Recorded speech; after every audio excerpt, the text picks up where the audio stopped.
I'm not so sure we're going to be the greatest country in the world as long as we think we are, especially if we don't start thinking a little differently. You know what I mean?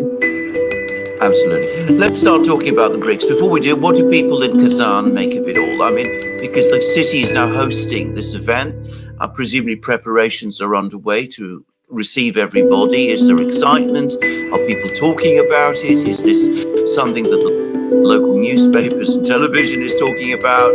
Or is everybody just going about their normal lives as usual, even as great events happen around them? Just asking. My impression, and again, I only get to see the people that I meet on the street and in cars, but I always talk to everybody. I'm a talker, and so I try to get their impressions, and they know about it, but they're curious as well, and they are patriots too, you know, and they're excited about these things. It seems to me that they think very positively of it. They like to see it coming together. And I spoke with a guy giving me a ride in a Yandex, their Uber basically. And the driver was telling me, you know, about the strong growth in factories. He says, you know, I work in a factory, and that factory I can make a good wage, and on the way home from work, he drives 45 minutes back and forth. He uses his car to be a Yandex driver, and I happened to catch him, you know, on his way home from work. And so the same as us in America, you know what I mean? There are big things that are happening, and they're paying attention, but they may not be obsessed with them like some of us are, you know, me in particular. But I like talking about those things. But generally, very positive. And they know quite a bit, very well informed. Tell us about the BRICS, because of course, if you read the media here in Britain, and I'm obviously based in Britain, but I think the same is true of the United States. One of the most interesting facts about the BRICS is that nobody ever talks about it. I mean, you find the odd article in the Financial Times in London, but elsewhere, hardly ever any discussion of the BRICS, any recognition that it even exists. So what is it exactly? Just well, not exactly, but in general terms, tell us what it is. Well, it started with the 5 countries, Brazil, Russia, India, China, South Africa. And basically, it was in 2014 that they started. And we're looking, Russia was under an enormous amount of sanctions.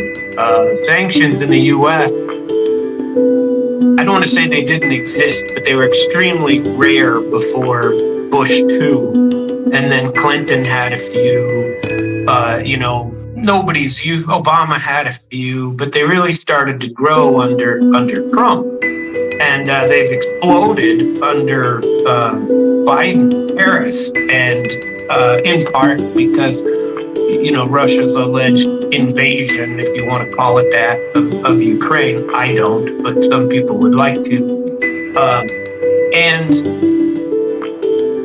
for years, and this is kind of my point with we live in a different world now. People have ignored what they call the global south. They've ignored that there is a huge portion of the planet that doesn't like this unit rule. You know, one ruler, and that ruler happens to be an old dotard in the White House. You know, people haven't liked it even when it wasn't an old dotard in the White House, and it's just been getting worse since the collapse of the Soviet Union. And with our American, I mean, I'm American based, our colonialist attitudes worldwide, connected to nothing. Handouts given in Africa to the right leader. If we appoint a leader, we give him money, but he doesn't really give that money to the people or spread it out to do anything. People have all you have to do is join the SWIFT system, and all you have to do is claim that you're a democracy, and life is grand. The U.S. will keep pumping money into your coffers, and you can do to the people what you like. And the rest of the world has seen that as exactly what it is, something that hasn't worked very well. The third world is still the third world, although it's really not. But in America, we claim, oh, those are third world countries. But if you travel to them, you're going, wait a second, they have the same things we have. They're just as fancy as we are. I've been around a bit. I've been to 51 countries, and I like to travel and go to places that are different, and I like to see what they have. And if the U.S. had ever, we spend all of our money abroad, and the U.S. citizen doesn't know why. We don't know why. We're wondering why we're pumping all this money into Ukraine, and what does Ukraine give us? The rest of the world is wondering why we're forcing U.S. standards, if you want to call them that, or demands upon them. And BRICS has come about when people and the sanctions, namely in places like Russia, where we're tired of it, but you can't get around them because of the oil dollar and the SWIFT banking system.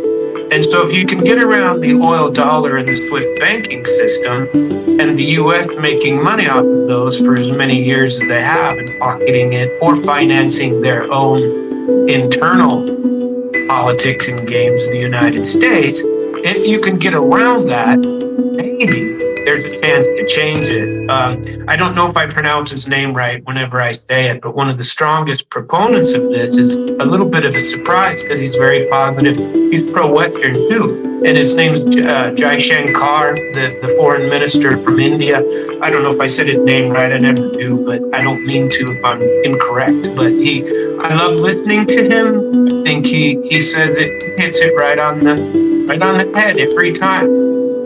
Our ability to take care of our country of India by making a deal with Russia for oil has nothing to do with the United States, nor should it, by the way. His words, and people are frankly tired of it, us dictating to people what they do.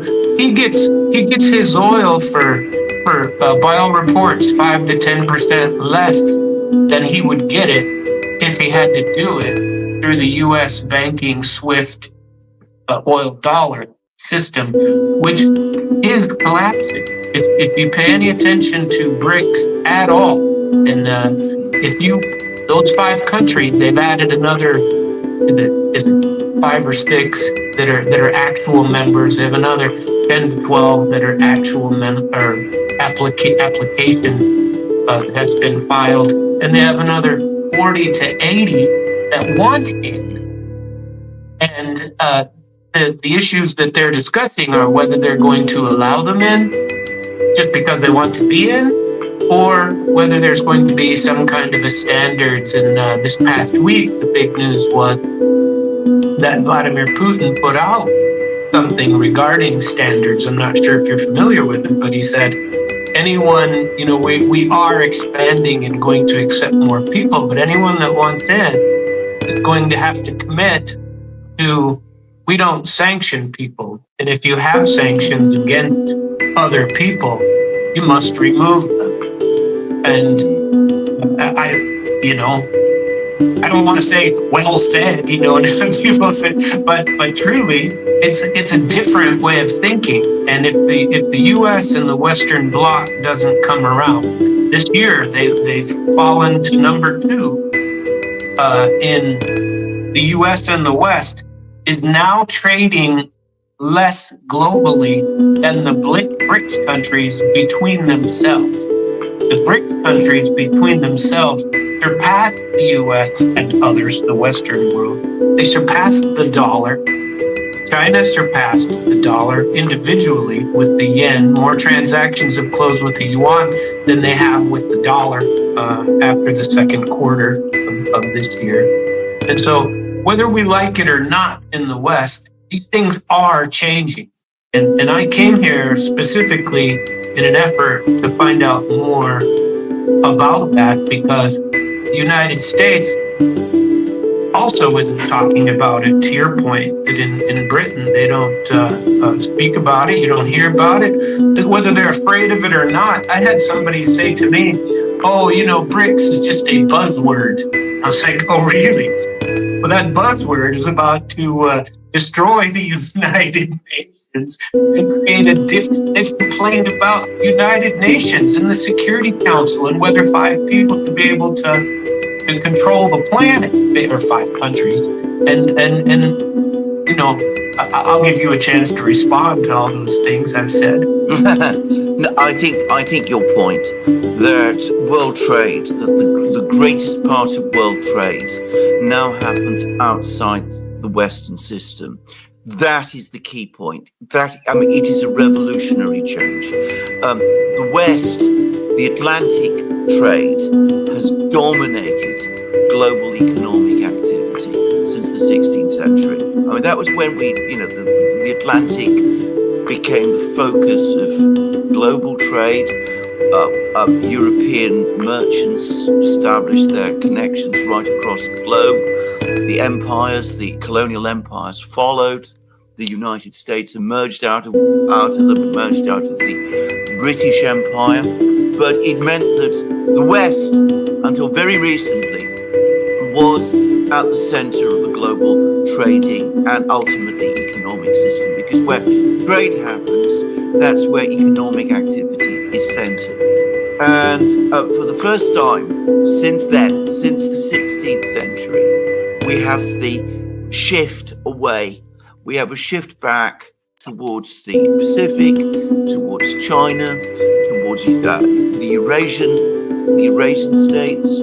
And this is something that ultimately is going to dictate everything else. It's going to affect and change everything. This is my own view. And what we're going to see in Kazan, what the BRICS is all about, to my way of thinking, is how to organize this change, which has come about organically, and basically to set out the broad rules for how it is conducted, because trade does need rules. You need to know how to transfer funds. You need to also be confident that when you do transfer funds, they will get to the other side, to where you're moving your money to. You want to ensure that your contracts are adhered to and abided by. So you need to work through all of that system. And that, I think, is what BRICS is ultimately about. It's about setting up the trade and architecture of this changed world, which is no longer centered so much on the West. And now, just before I continue, I want to first ask you whether you agree with that perspective. The second is, can you give us some idea, because you said that we have the core states, but lots of others are coming, and maybe you could tell us a little bit about who is coming, which some of the Arab states and the oil producers, I understand, are coming, but also now all kinds of other countries want to join. Turkey, Syria, Cuba, I believe, has just made an application, Algeria, Ecuador, I think, was it where, I'm not, Colombia, I think it was. Anyway, first of all, do you agree with my overall perspective? And secondly, as I said, who exactly is coming to BRICS and who's going to be representing them there? You mentioned Jai Shankar. I absolutely agree with what you have said about it's long overdue. It's kind of an organic change that I used to say, 6-10 years ago, that everybody knows that China is going to surpass the United States. It's just a question of when. And they have a plan.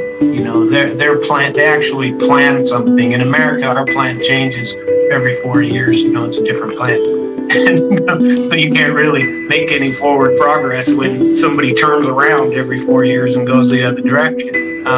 In China, it's not like that. You can disagree with how they run the place. The same with Russia. You can disagree with how they run the place, but they have a longer memory. So this BRICS has been going on for at least 10 years, maybe a little more, and the founding countries were Brazil, Russia, India, China, and South Africa came along. They added them. They're the last one that got added to the the acronym that got added to the acronym. Since then, and last year they allowed in Egypt, Ethiopia, Iran, and the United Arab Emirates. They had applications from, here are the ones who've applied but haven't been admitted yet. And Azerbaijan, Bangladesh, Belarus, Bolivia, Cuba, Kazakhstan, Myanmar, Nigeria, Turkey, a big surprise, and Syria. And there was talk several months ago of another 24 to 40 that wanted to come in. And then the US, Western media used this to beat up and say they've frozen admission to BRICS, they're falling apart. That's not true. They froze it because they truly want a system going forward. And this meeting in Russia is going to be a foundation to come up with rules. Like the rule I quoted about sanctions. We don't sanction people. That's, you have to commit to that if you're going to be a member of BRICS. I expect them to say something about whether you can be an open member of any other organization that does force you to sanction people. I think that might be an issue. Although clearly so far, people are allowed to be members of different economic clubs as well. You mentioned the Eurasian sphere. There's Turkey's a member of the EC, and whether they have to leave in order to be a BRICS member, remains to be seen. I kind of doubt it. From my own point of view and my own perspective, I was sitting there going, well, if we as Americans don't do something about it, we're going to end up missing the boat and being at the bottom of the barrel. We'll be the third world country because the rest of the world will be members of BRICS and we won't have any part of it. There will be just us and England in our own little economic form, and we win. But whether that's victory or not, I don't know. Meanwhile, you have Trump talking about de-dollarization and his efforts to combat it, which is what? I will sanction those countries who de-dollarize. Okay, that's quite the threat, but really? So what? We've seen what de-dollarization and sanctions has done in Russia, and in my view, not a whole lot. Russia is better than it was 5 years ago, and certainly better than it was when I was here multiple occasions in the 90s. It's no longer run by bandits. Your thoughts about what you think of Russian political system, can be your own, but they rule the place on behalf of the people, whether they're bandits or not. You know what I mean? Yes, you can disagree with the political theory. You can disagree with whether democracy is, the best, or whether a king is better. I lived in Qatar for 2 years, and there was a prince, I believe he was, but the place was run like clockwork, and there's no problem there. The place is great.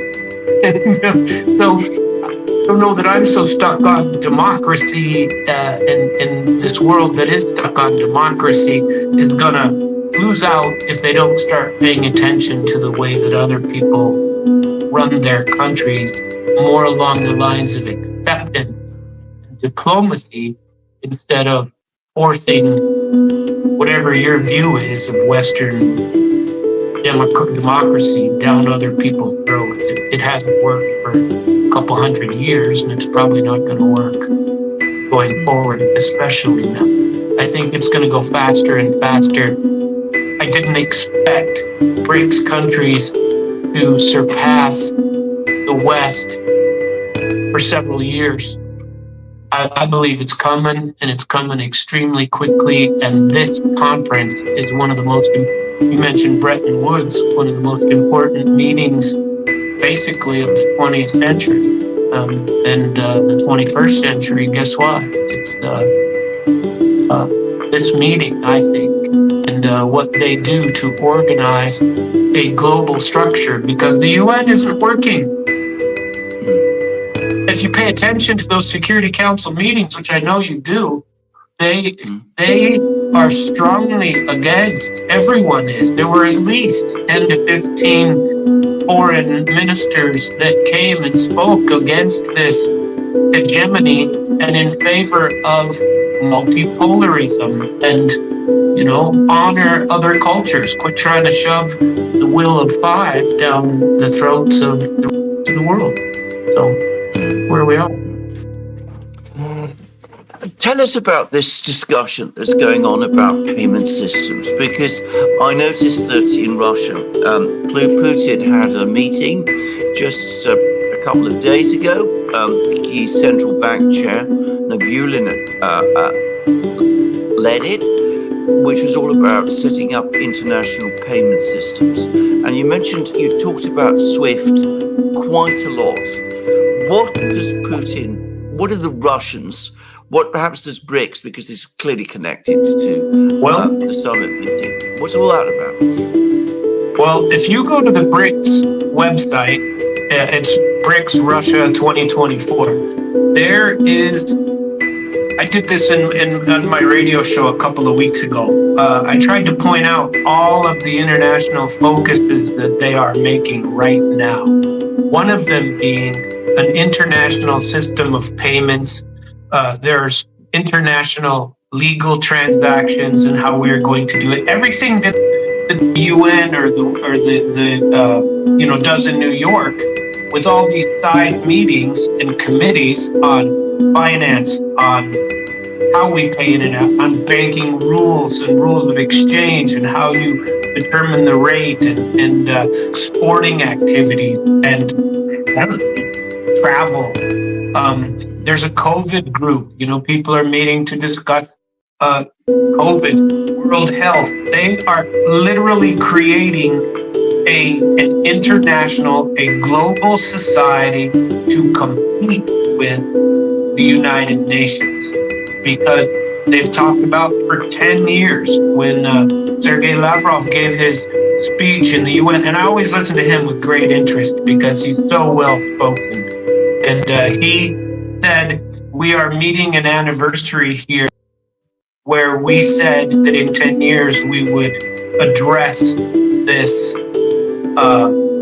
changing the structure for the benefit of the rest of the world with a new committee as the G7, and nobody's done anything. He said, I am embarrassed to be sitting here knowing we haven't done anything. And, I don't believe, this is me, and who am I, but I don't believe if the UN and the people don't listen to the other 45% of the population of the world, which currently are members of BRICS, all the people that are wanting to apply to BRICS, that will increase that number to 65 to 70% of the world, are going to make a decision without them. And the UN will become the second-class citizen because they haven't paid attention to the new world order that hopefully is built upon equality of nations, regardless of their size and regardless of their financial status. Bretton Woods created various institutions which, in theory, was supposed to mediate world trade. There was the IMF, which most people don't know, but it was basically, the IMF was basically set up by, at the instigation of John Maynard Keynes, to regulate the exchange rate system, the system of controlling currencies, regulating how currencies were to operate, and to transfer funds to make sure that currency relationships remained stable. It evolved into something quite different. Then there was the World Bank as well. Is there any word from BRICS from that that they're going to start creating institutions like that? Banks, courts, maybe, because we're going to set up rules. We need enforcement mechanisms. We need courts. Any talk of that kind? Throughout the month of October in Russia, in many different cities, there are different subcommittees of BRICS that are meeting. A lot of them in Moscow, quite a few of them in Moscow, in fact. One of those has to do with creating a new exchange system. Russia created its own exchange system about 8-10 years ago. China created its own exchange system back in 2019, I want to say. And so 5 years ago. And they want to, and both of those systems allow other countries to trade in the ruble or in the yuan. And they want to create, whether they're going to create a gold-backed BRICS currency, a BRICS dollar, whatever you want to call it, whether they're going to create a specific currency remains to be seen. But I believe that if they don't announce a complete banking system this summit, that they will in the very near future. Whether whoever hosts it next year, and I apologize for not knowing, but I really haven't paid attention to anything but this one.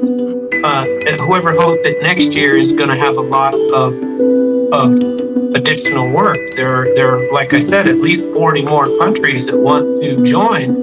And Russia is the chair for this year. Who knows who it'll be next year? Probably one of the big five still. But I hope to do this. It's kind of a hobby for me. I wish to do this and really be in the know. And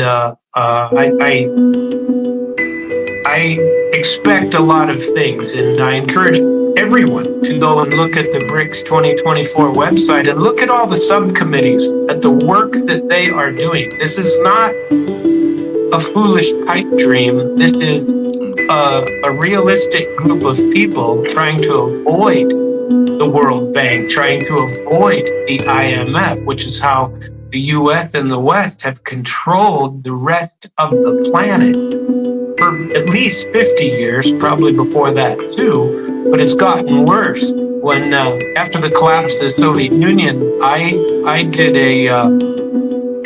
was still in the military, and we did a humanitarian aid trip for the IMF on behalf of the State Department, and I was one of the interpreters sent over there to Moldova. And part of it's through the IMF, through the World Bank, and this is how we control new countries. We put a string out there with $1 billion on it and say, hey, join in with our form of democracy, join in with the leaders that we want, join our banking system, ignore those big bad wolves to the east of you, and you're in. You can be part of our little group. But as soon as but if you need the money, you take the money, whether you really want to be a part of the group or not. The money's a big deal. So that's what gets you in. But if you really deep down have a completely different culture, it can only work for so long. And we're bumping up against cultures that don't think like we do. The Slavic people do not think like me. And I'm in awe by it. I honor it. I think it's great, but they don't think the way we do. And they have very long memories. They remember, and people have lost. Everyone over here lost family members less than a generation ago. Everyone still talks about the Great Patriotic War, and they have memorials everywhere. In the United States, yes, we have some, but most of them are in Washington, D.C. Most of them you bring out once a year. It seems to me that these people, they think differently than we do because of what they have gone through. And the 90s in the East was like our depression in the West, and they remember it. And so, belt tightening, they're used to it. And I believe it's coming to a place near you in the West if you don't at least start paying attention to BRICS. And a sideline, I'm trying to find a way to invest in BRICS futures, if at all possible, because no matter what happens, I think they're going to go up, and they don't exist yet. But if they do, I'd like to be in on the ground floor. Can I just, my last question, who exactly is coming to Kazan? I mean, which individuals are coming? I mean, is it going to be prime ministers? Is it going to be presidents? Will Xi Jinping be there? Will Lula from Brazil be there? Who is going? I mean, Erdogan, is he coming? I mean, people of that kind. Is it going to be on that level? Because that can make a difference. If it's they haven't announced the exact attendees yet, but it'll be foreign minister and above, for everyone. These are big deals. Putin is expected to be there, which means a lot of other heads of state will be here. And I think, at least for the opening ceremonies, I mean, you know how that goes. They'll have an initial meeting and then split up. And when you're actually approved to attend, you get an attendee packet and all of those things. I haven't received mine yet. Still very hopeful. And we will see. If I do, I'll certainly let you know. But even if I don't, I'm going to hover around there anyway and see what I can do and see if I can get in. But the countries that are coming, all the 5, all the other 6, and all of the 24 to 40. There's word that upwards of 97, finding a place to stay, nearly impossible. It is going to be packed. And the Kazan airport I've been into and out of many times, and it's a good sized airport. I mean, Kazan is about 800,000 people. It's a good size, and it's sizable, but more of a large regional airport for us in the West. But it's well suited to handle them all. It's a real airport, and there are real hotels and great places to stay, excellent food, and it's going to be packed with foreigners and with foreign press and with foreign leaders, and lots of information, and people should really pay attention. And it's like you said, the West is, if we ignore it, maybe it'll go away, but it's not going away. Absolutely.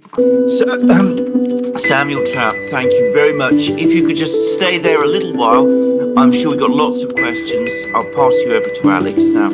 Thank you for your clear answers to all my questions. Thanks for having me. Samuel, you have 10, 15 minutes to go through some questions from viewers? Sure. Yeah. Fantastic. Matthew asks, given this is all linked to the move to multipolarity, do you see this ultimately ending in global conflict? Will the USA ultimately accept its reduction in power?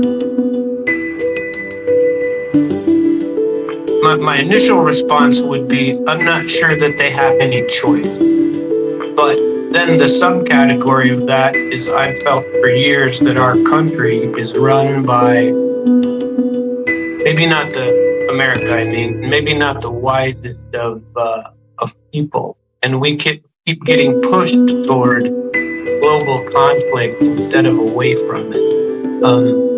But I'm not necessarily, do I intend to vote for Donald Trump? Yes, I do. But I don't necessarily believe that he's whole lot better than the alternative. It's just he's not one of them. You know what I mean?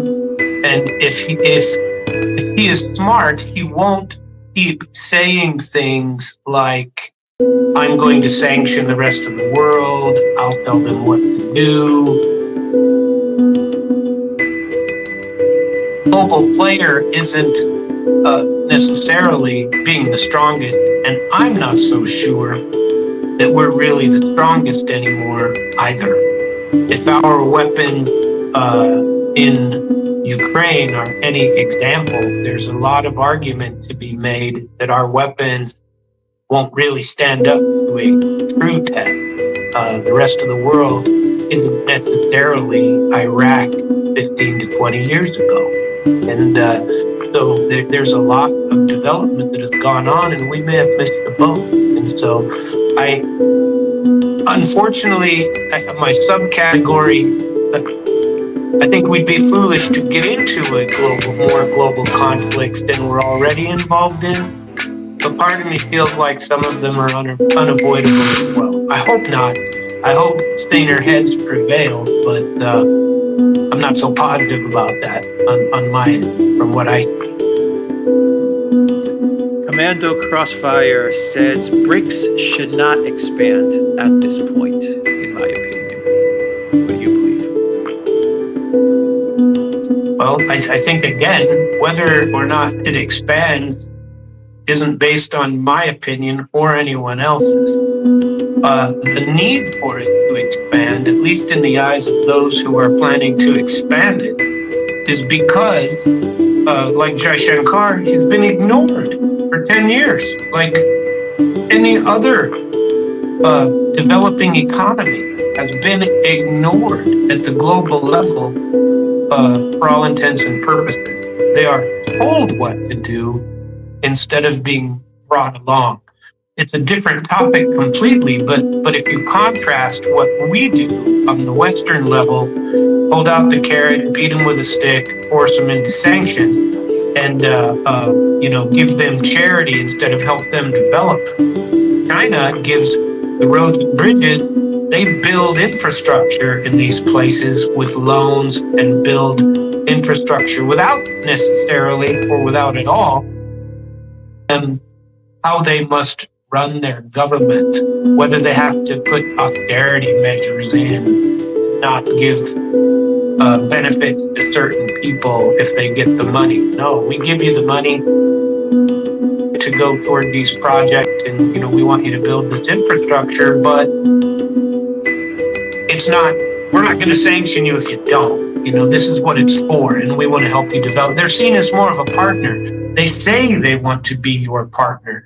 The the West, we don't do that. We tell them how they must do it, and we force them to do it through the World Bank.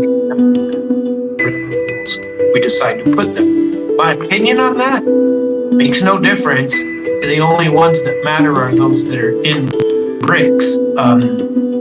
I believe they think it should expand. It's just a question of how they do it. And if we had done something differently in the West, perhaps they wouldn't. But they feel they have no choice and have to. And Commando Crossfire has a follow-up to that question. He says BRICS needs to mandate union pay and MIR card as a condition of membership, as well as a swift alternative, and not expand until it's done in all current members.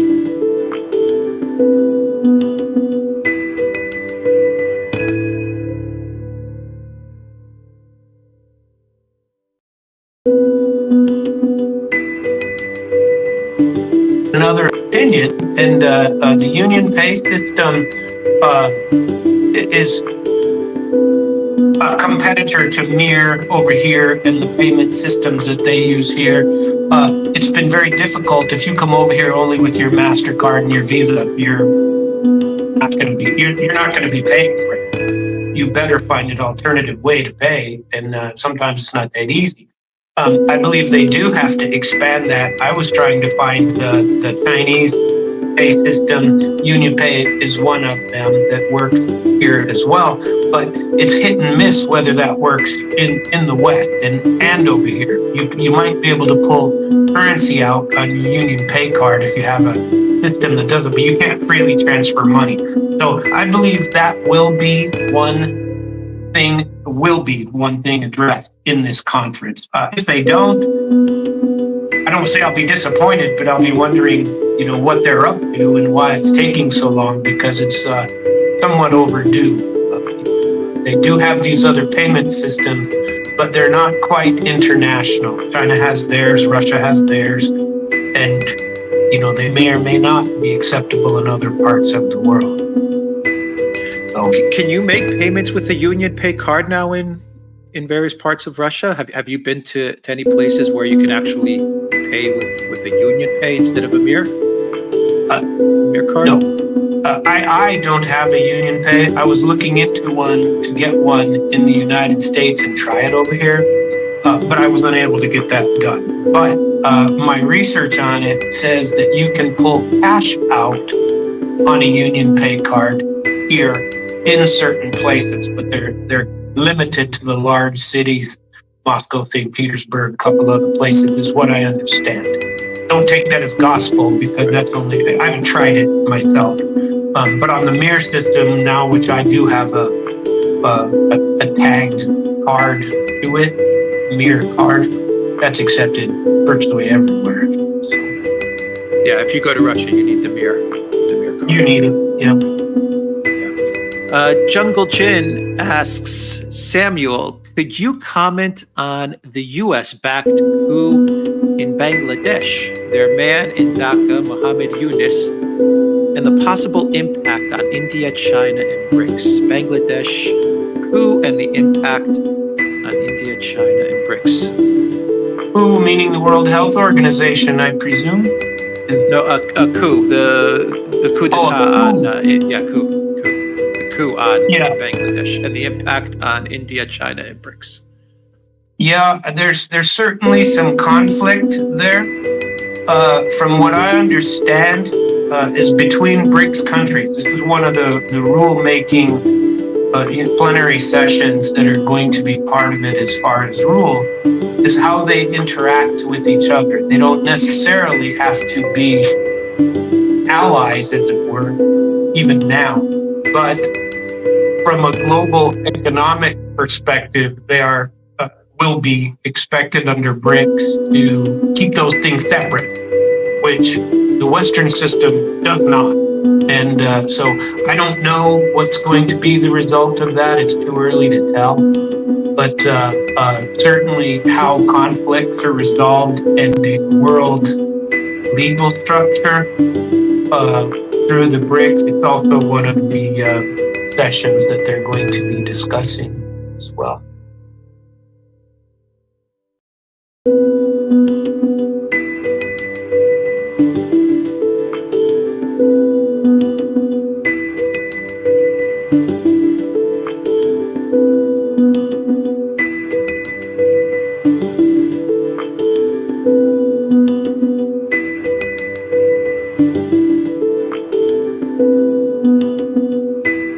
How that process works too.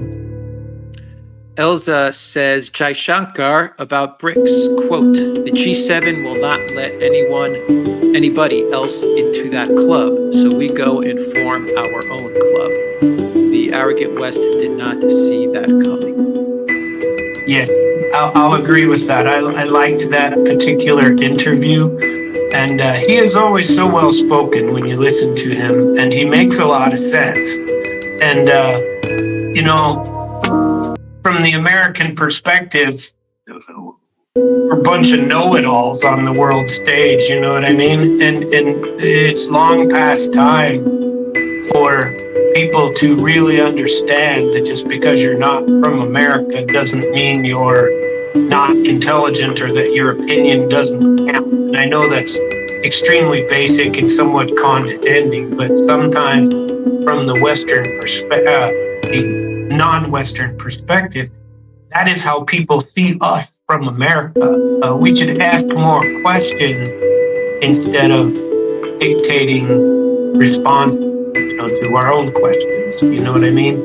And so that exchange between Jai Shankar and his interviewer, whose name I don't remember, it was like an hour-long interview and extremely well done. And he listed out exactly the multipolar structure that they think is so important. The fact that India, in particular, since colonial times, Britain, geez, they've only been their own country for, I don't remember the exact number of years, but isn't it like 30, 35 years? It's not very long that they've been their own. And they are the largest country population-wise on the planet. They need to be listened to, whether you agree with them or not. And he has said, Lavrov has said, and so many people have said from foreign countries at the G7, at the Group of Five, all of those, there have been, it's not like these are new comments. It's just now they're being more vocal about it and going, hey, we've been saying this for 10 years. We need something different. When are you going to do something about it? Nobody's done anything about it. So they've made their own club. And so that's exactly what's happening. And it's going to get worse if they continue to be ignored.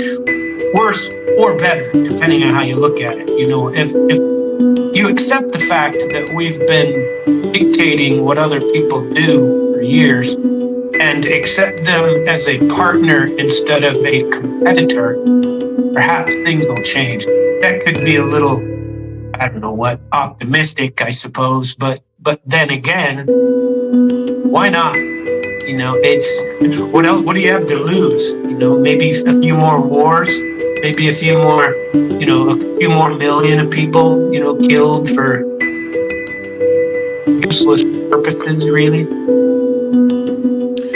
You have time for one more, Samuel? Okay, Yeah. From Nikos. This is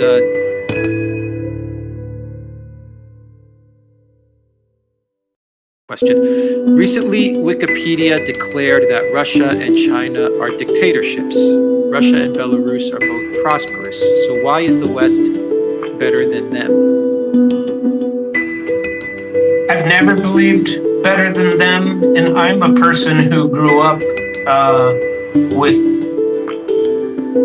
as the background. I was in the military starting with the Cold War as a background, and my speaking Russian and being part of the arms control effort of the INF Treaty and the Nuclear Threshold Test Ban Treaty and underground nuclear testing, I was part of the inspection team on the U.S. test site for the last underground nuclear test that was conducted in the U.S., 91, 92. And way back then when they were stopping it. And those were valuable efforts. And even if you go from the point of view, whether or not you believe that Russia is a dictatorship or China is a dictatorship,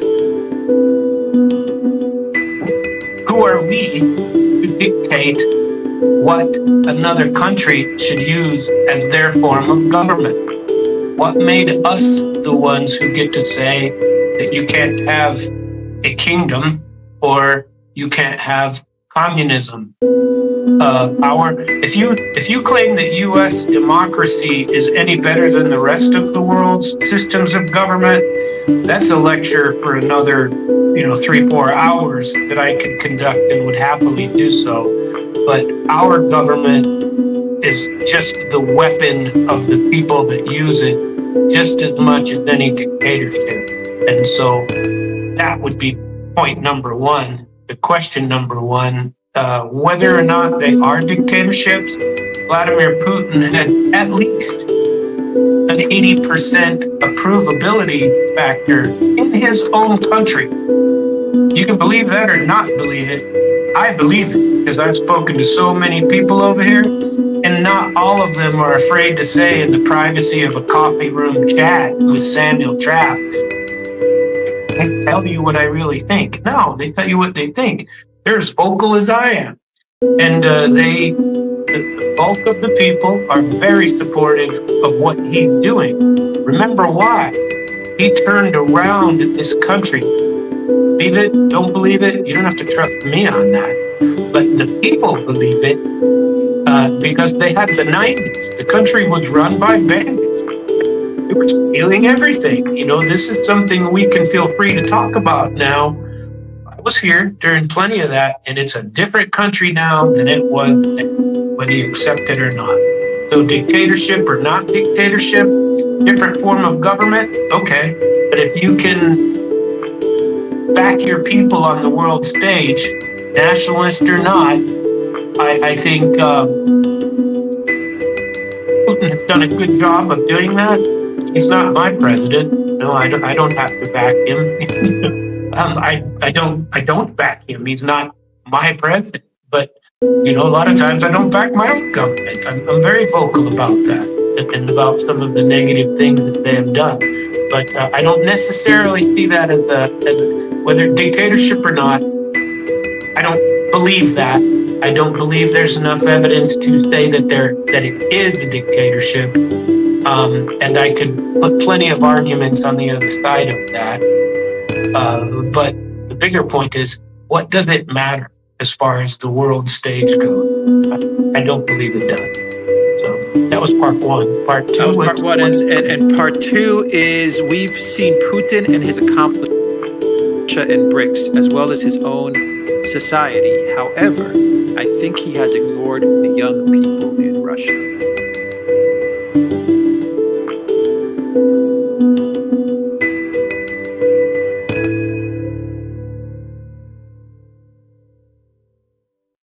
I'm not so sure I agree with that one either. I'm somewhat of a follower of current events in Russia, of course, and with the BRICS this year, they had a young person's conference, and they invited young people from all over the world. He doesn't care about young people. I don't see it. And in fact, there are stories of him treating very small children, kindergarten-aged children, conversing with them, giving them time. And it's always been said, if he likes dogs and small children, he's generally a good guy. Maybe that's only in the U.S., but those who hate dogs and hate children that are men, you got to worry about him a little bit. And as far as the youth goes, I believe that he goes out of his way, or that he gives opinions on some of that. I'm very curious where the country of Russia goes post Putin, and I'm not sure that there's enough information about where that's going to be. It's been put off now until 2030-ish, whether he goes again. I can't imagine that he would. So sometime over the next 6 years, there's got to be some form of development of a next generation of political leader that takes care of the country in the way that most Russians feel that Putin has. Whether we agree with that or not in the West makes no difference. They do what they want, what they believe is right for their country and their people. And if you can respect Vladimir Putin for anything, it's for that. What the West does doesn't matter to him. He's going to do what he thinks is best for his country. If that makes me a Putin apologist, well, so be it. But I take a man at his words, and that guy's been saying the same things for 25, 30 years. I've been listening to him the whole time. Our politicians, they change their opinions like most people change their underwear. That doesn't seem to be the case with Vladimir Putin, agree with him or not. Samuel Trapp, it's been a pleasure having you on the Duran. Once again, I have the link to your YouTube channel in the description box down below, and I will also add it as a pinned comment. Can you once again plug your radio show as well for everyone that is watching? Absolutely. My radio show is at damradio, DAM radio.com. That's because the big tourist attraction and reason for the town of Lake Ozark, Missouri, is because it was built, a dam was built there 80 years ago, and it created an extremely large lake called Lake Ozark. And so it's a very big tourist place, and it's where I lived for nearly 20 years and had my radio program, and still have that radio program at damradio.com. Definitely follow Samuel on Damn Radio, and also check out his YouTube channel as well. I will have everything linked as a pinned comment. Samuel, thank you so much for joining us. Thank you both for having me. Thank you very much, Samuel. Thank you. And we look forward to you coming back and joining us again. Anytime. You let me know. Take care, Samuel. Thank you. Yep.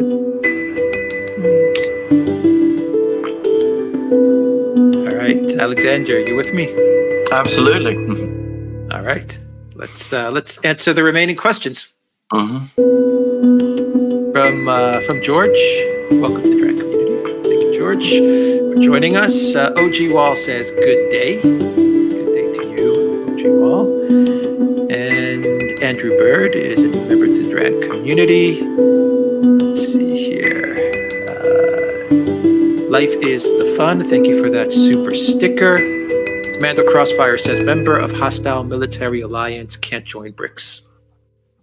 Well, indeed. Meaning NATO. Indeed, absolutely. Well, this is going to be an interesting question because, of course, Erdogan says that he should be able to join, despite the fact that he's going to remain NATO. He wants Turkey to remain in NATO. Can I just make a few observations about some of the points that Commander Crossfire actually made? Firstly, I should say, and this is a general point, that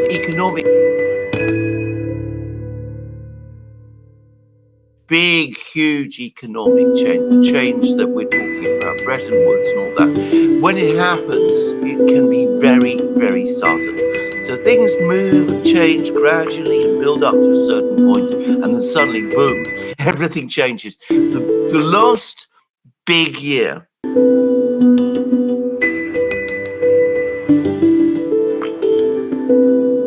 when there was massive economic change in the world economic system was 1931, when basically sterling, the British pound sterling, lost its value and ceased to be the linchpin of the global economic system. When the British had to take it off, the gold standard defaults on their debt to the United States, and that created a shattering blow. And it was the single biggest factor, by the way, that triggered the Depression, more so than the Wall Street crash that had taken place 2 years before. The Wall Street crash was a sort of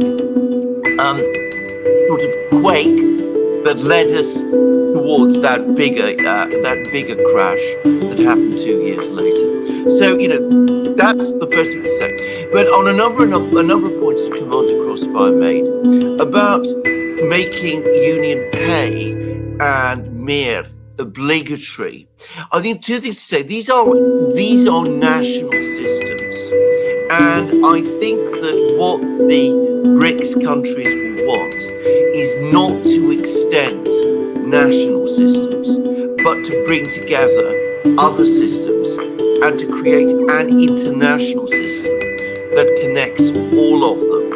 And SWIFT and things like that are starting to look like rather old technology now. They're creations basically of the 1990s. And if you go to Russia, which I haven't been to for a while, or you go to China, one of the things you immediately struck by is how much more advanced they are in these kind of flexible technology.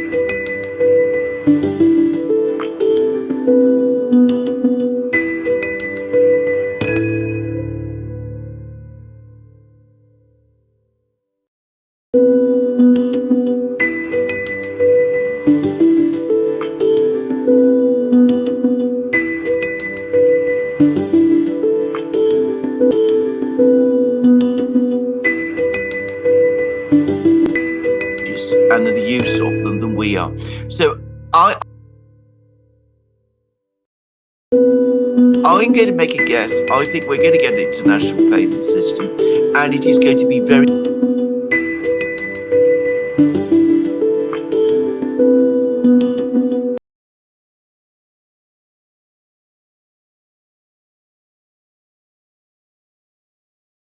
very different, and that SWIFT is going to look very, very old-fashioned very soon, and then it will not be based on MIR and Union Pay. Just saying.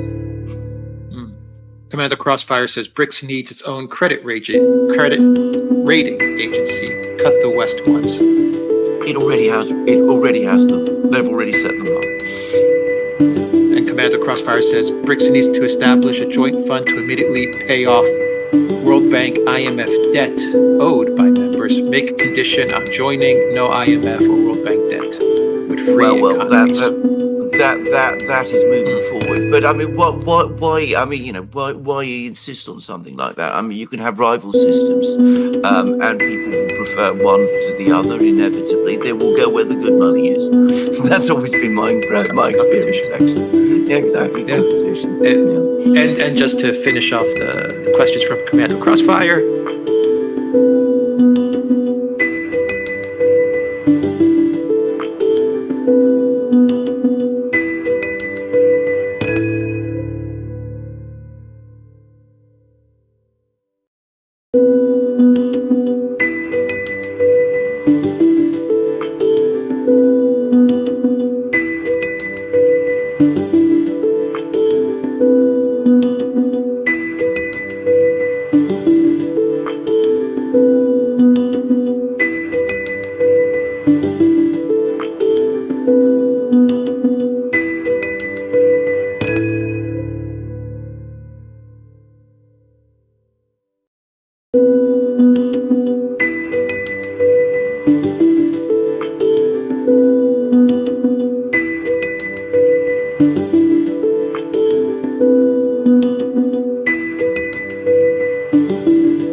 This line of comments. He says, please join BRICS space station program to Mars. Yeah. You know, I'm going to tell you where I think the tension may be, in the sense that, Commander Crossfire, you're making BRICS sound a little bit like a bloc, which is precisely what the BRICS states say they do not want to become. They want to become a global spanning economic, financial and trade system. And they don't want to be restricted by the problems of trying to create a bloc. And the reason that they want to avoid doing those things is because, of course, within BRICS, tensions do exist. There are tensions between China and India over the border. They're negotiating on those, but they're still. There's tensions between Ethiopia and South Africa about African matters, which have held up many issues, for example, about Security Council, UN Security Council reform.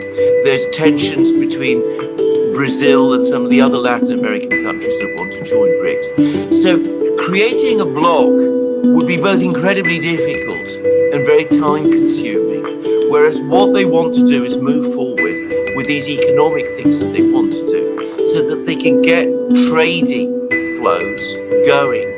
And that, I think, is the primary urgency.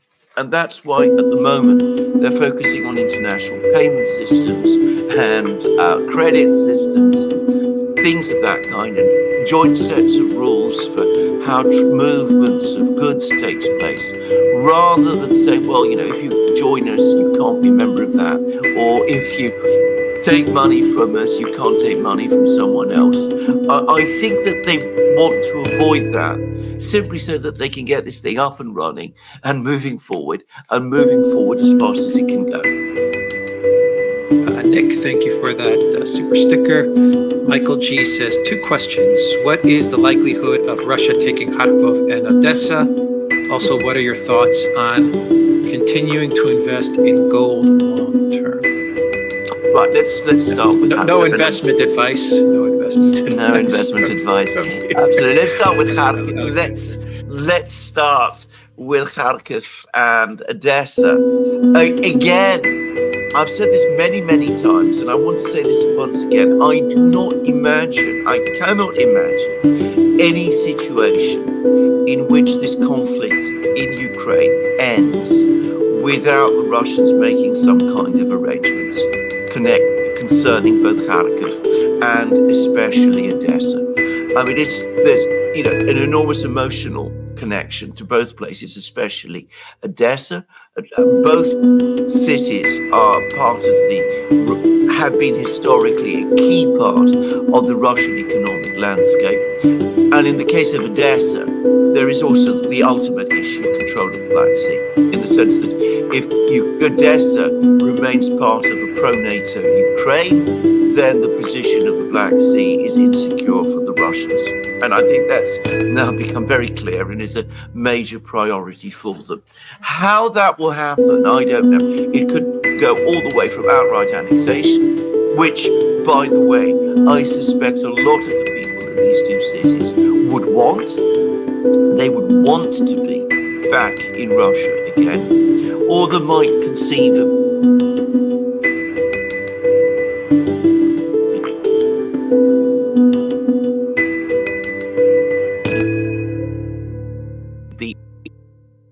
of other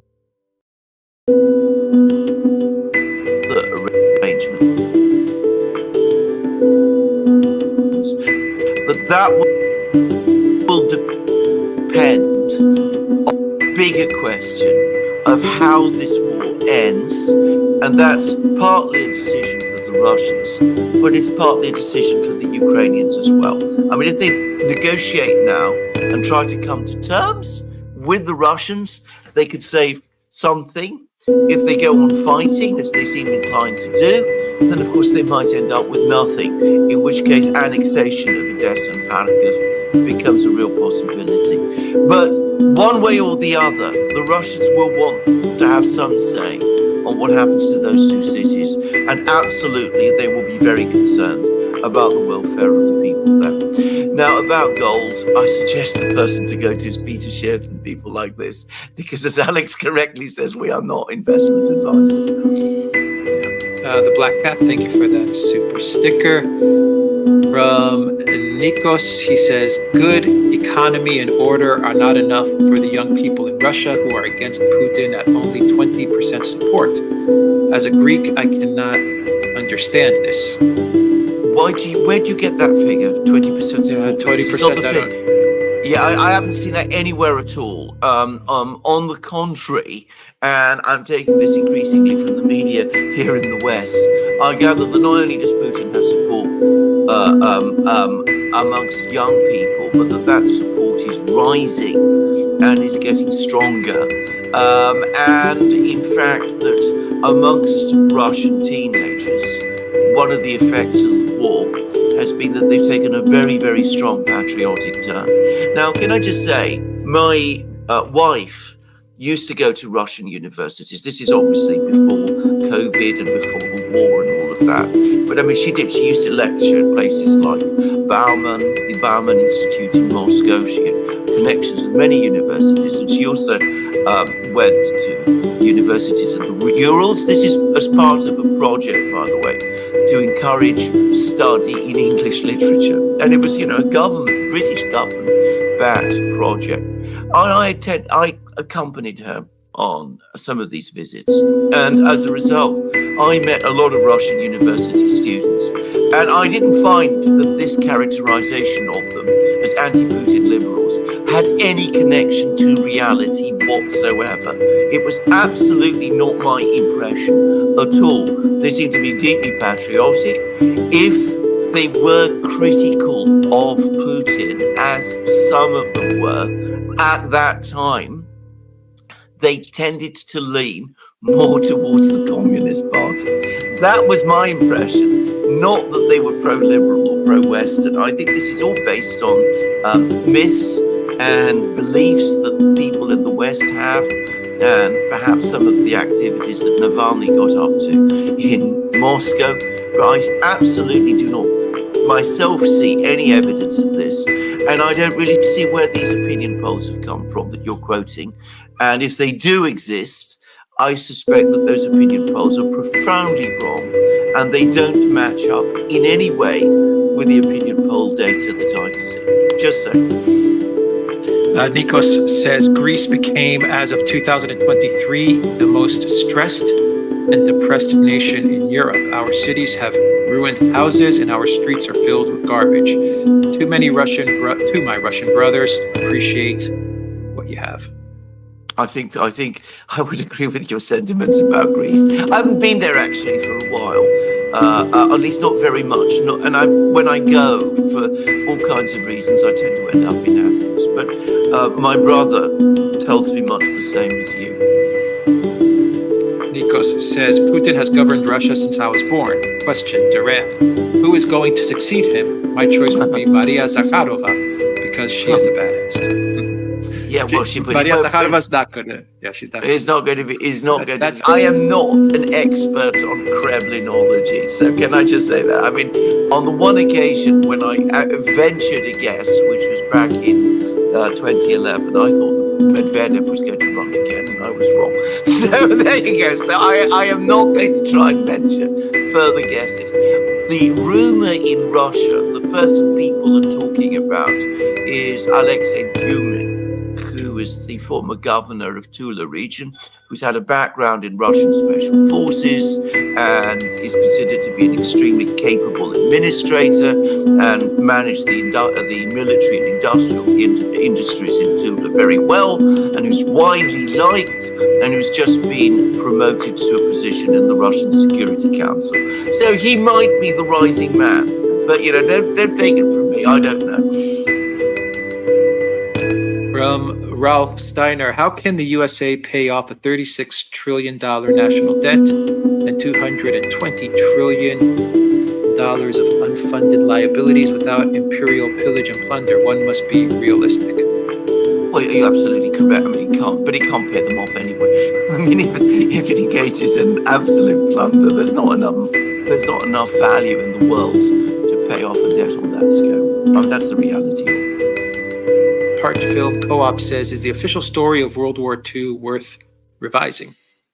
In many respects, yes. So I think I would basically stick with the overall contours. There's a lot of details that are still mysterious, and there's a lot of things that are said which are I personally have great doubts. I'll give you one very minor example.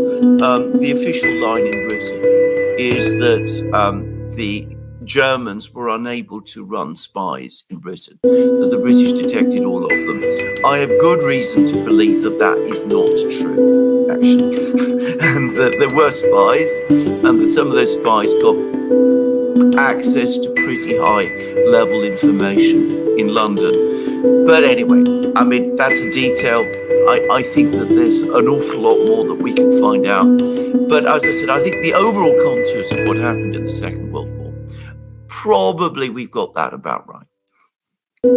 Samuel Moroni says, it's crazy to think that once Russia even wanted to join NATO, I think it will be remembered as maybe the greatest lost opportunity of the 21st century. You know, it happened twice. The Soviet Union applied to join NATO in 1954. The proposal of the Soviet foreign minister of that time was Vyacheslav Molotov, who had once been Stalin's number 2. So they applied then. And then after the end of the Cold War, of course, they wanted to do it all over again. And what happened was, obviously, in the 1950s, it was not even there was no possibility about it. But in the 1990s and 2000s, the Americans didn't want it, and many European countries didn't want it, because, of course, if this very big, potentially very powerful country joined NATO, then the United States had a potential rival to its leadership of NATO. They knew that Russia couldn't be controlled, so that's why they said no. Studio Reiner says, what the hell is Israel even doing anymore? Well, I think I asked myself many times the same question, because the policy is getting more and more out of control, and they're doing things which I think are going to end up being disastrous for themselves. Jeffrey Mulford, thank you for that super sticker. Studio Reiner says World War II was Stalin's war. The U.S. didn't want to admit they were compromised. No, I think that's altogether far too simple. Actually, I don't think Stalin started the Second World War. I don't think that was how the Second World War began. The key decisions were made in Berlin. I think on that, I absolutely go with the consensus, which I think is exceptionally well documented. And Commando Crossfire says, Russian jet shot down? Russia done? Was it hacked or what? Are you referring to the incident of the S-70 drone? Now, this is, a sort of super advanced stealth drone, which was flying over Toretsk in Ukraine, and it malfunctioned in some way, and so it was shot down by a Russian fighter jet, a Sukhoi 57 stealth fighter jet. And there are huge amounts of speculations as to what happened, whether it was just because it was a new piece of equipment and something went wrong, and that's why it happened, crashed to earth in that way, or whether in the alternative, the Americans managed to hack it and it was being guided to some Ukrainian base, and in order to prevent it falling into American control, the Russians destroyed it. I don't know. I mean, nobody tells me about these things. The Russian General Staff presumably knows, the Russian Air Force knows, Putin presumably knows, but they don't share that kind of information with me. Alan Shepard says, just a bit of insight about Hezbollah. He is hated by half of the Lebanese people. They are the one we're opposing to elect a new president, and they are the ones who stop investigation into corruption. Most of Lebanese and Syrian Muslim Sunnis are celebrating in secret what Israel is doing to Hezbollah, as they have been involved in the civil war in Syria. There is lots of problems and divisions in Syria, and there are lots of opponents of Hezbollah in Syria. There are also a lot of supporters of Hezbollah in Syria, getting a huge amount of information from people in Lebanon, and I've had lots of contacts with Lebanese people in London. Some of them, by the way, do not like Hezbollah, and a Lebanese friend in Switzerland, just to say. The general consensus, the general sense I get from all of these people is that Hezbollah has gone through ebbs and flows of its popularity, but at the moment its popularity is rising. That's the consensus of information that I'm getting. Zariel says, great October start. Hello, gents, and have a good one. Thank you. Thank you, Zariel. Thank you. Ralph Steiner says, did the Americans give up when the Germans bombed Pearl Harbor? Hell no, and they aren't giving up now, because when the going gets tough, ? I'm a little bit confused. In other words, the Japanese bombed Pearl Harbor, but the Russians, if it's the Russians that you are referring to, they're not going to give up. If it's the Israelis you're referring to, well, at the moment they're all in, as far as I can see. And if you're talking about Iran and Hezbollah, it seems to me that they're determined to resist. So there we go. I mean, that's I think the summary of the situation at the present time. Studio Rayner says, seriously, what the hell is Israel doing? Do the Arab states not realize without U.S. aid that they'd be conquered by Persia?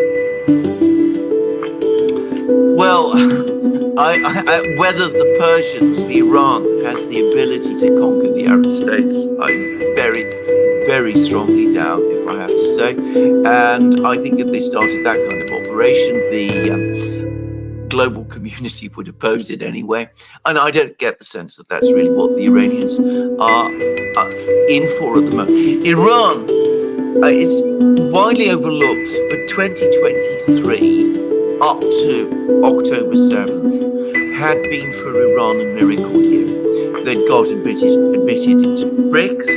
They'd signed major economic deals with the Chinese and the Russians. They'd achieved a rapprochement with the Saudis, very important rapprochement for them, with the Saudis. Their economy finally was starting to boom. Living standards were beginning to rise. And every indication I have had, everyone, suggests to me that the Iranians wanted to keep it that way.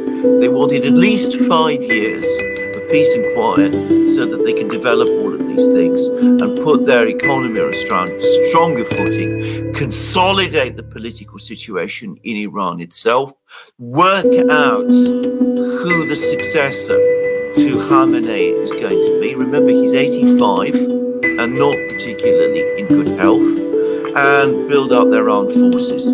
They were not looking for a conflict at this particular time, and they certainly didn't have any plans to conquer the whole of the Middle East, which is far beyond their resources to do, as they very well know.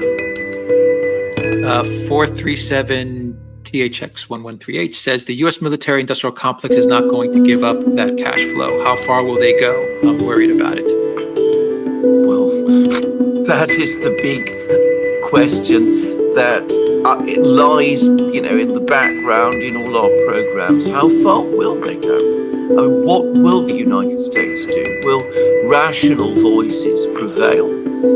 Will people in the United States understand that trying to maintain this kind of hegemonic system is bad for the United States and ultimately very dangerous, and will certainly fail in one form or another?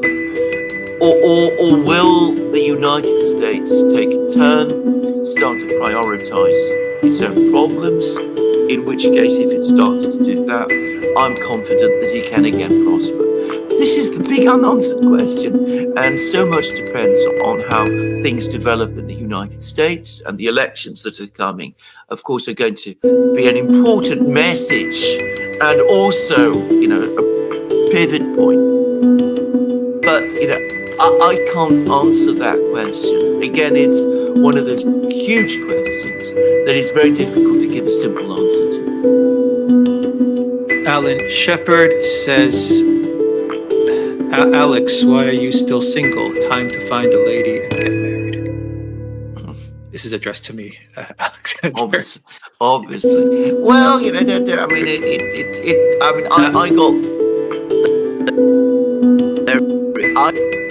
I got there in the end, but perhaps later, certainly a lot later in life than Alex is. 2025, Alan, 2025. I will make it happen. Great. Thank you, Alan, for that.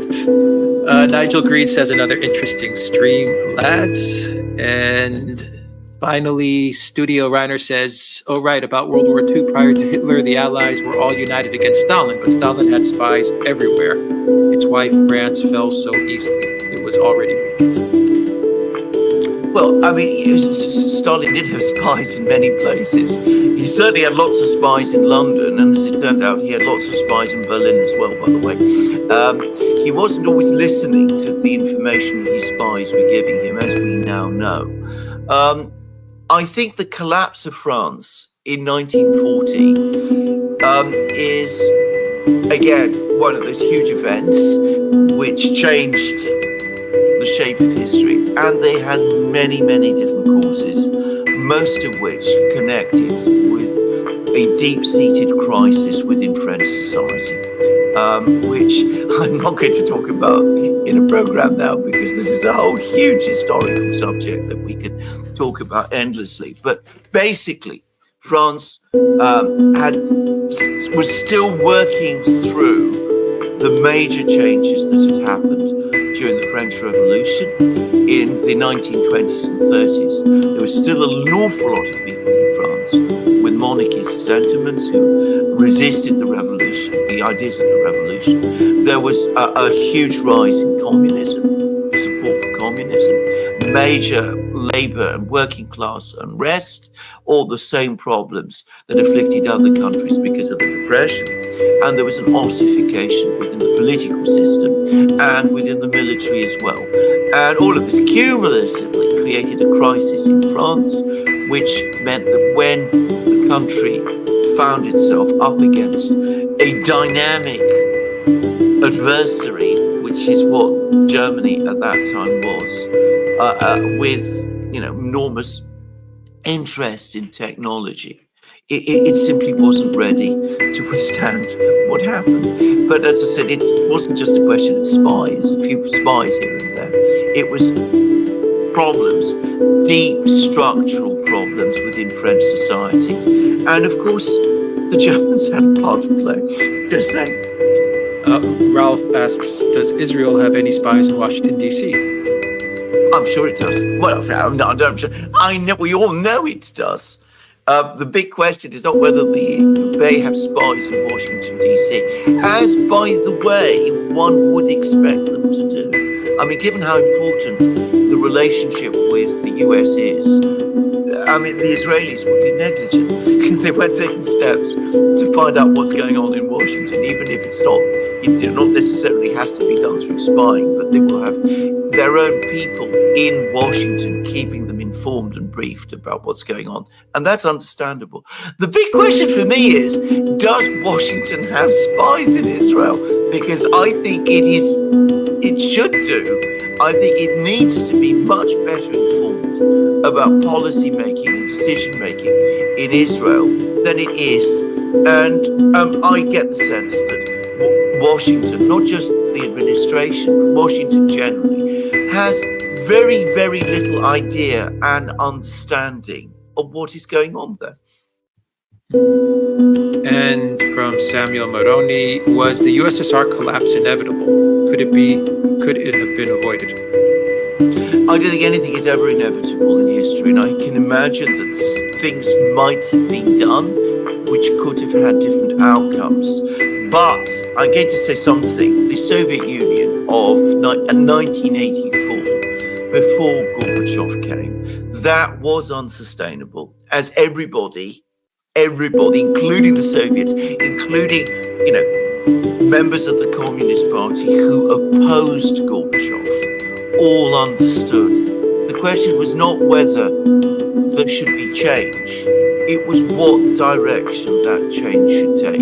Gorbachev took it in one direction. There were a lot of others who wanted to take it in a completely different direction.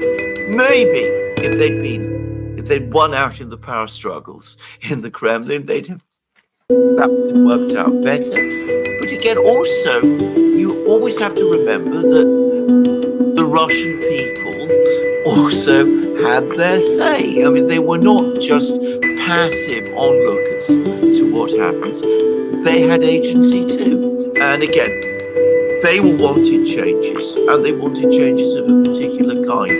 I doubt that in 1984 they would have wanted the Union to break up. But, well, who knows? All right. On that note, we will end the live stream. Your final thoughts, Alexander, as I do a final check.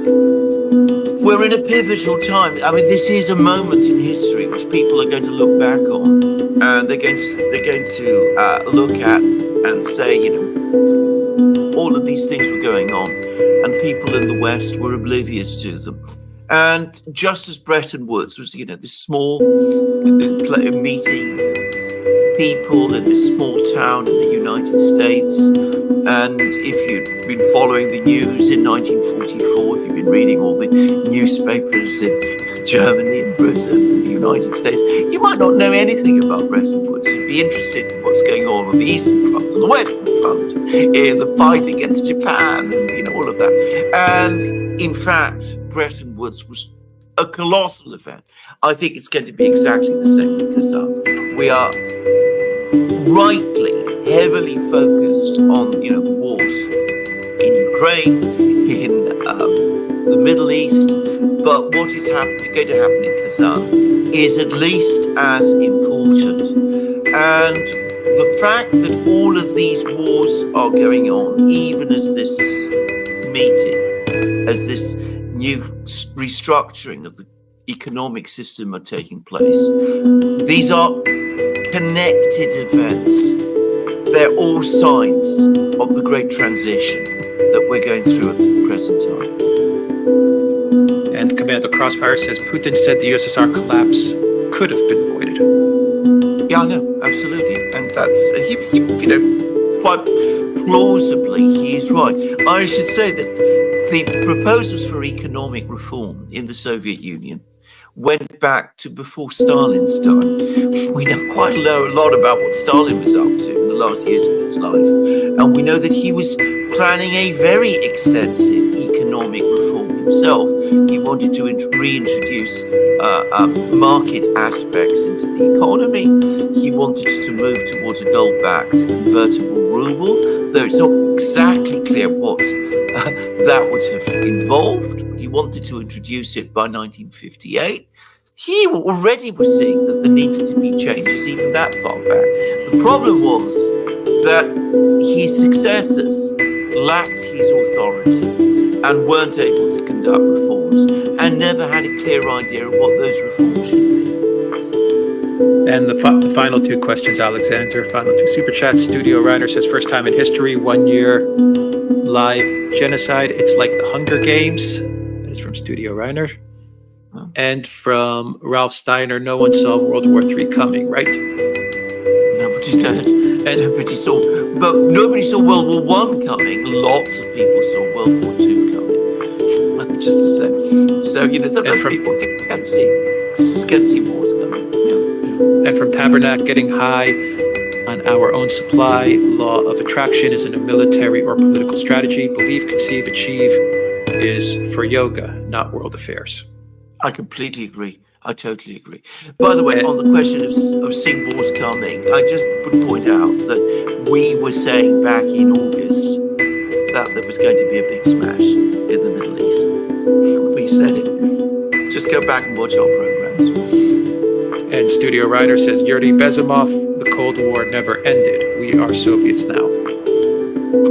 Well, it certainly feels like that. I mean, with all the things that are going on in the United States, the attempts to control information flows, the hysteria, the denunciations, the trials, which aren't really trials, the court cases, which aren't really court cases.